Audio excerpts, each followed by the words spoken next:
August 31 ngayong taon, isang nanghihinang Visayan hornbill ang nakita sa Sibalom, Antique.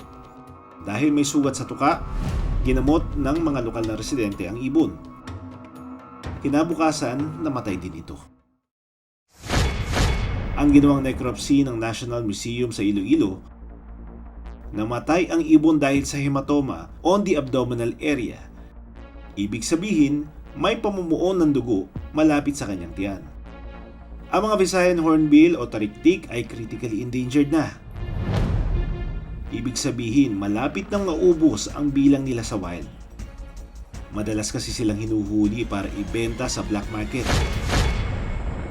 Sa parehong araw din, nakatanggap ng report ang Philippine Eagle Foundation tungkol sa sugatang juvenile Philippine Eagle sa Valencia, Bukidnon. Nakita daw ito ng bantay lasang volunteers na may sugat sa kaliwang pakpak.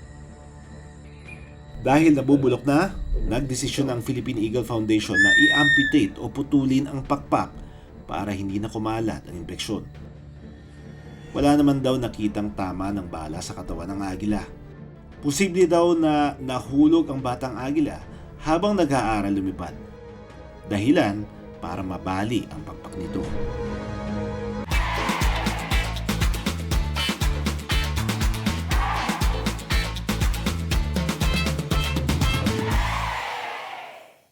Maraming salamat sa panonood ng Born to be Wild. Para sa iba pang kwento tungkol sa ating kalikasan, mag-subscribe na sa GMA Public Affairs YouTube channel.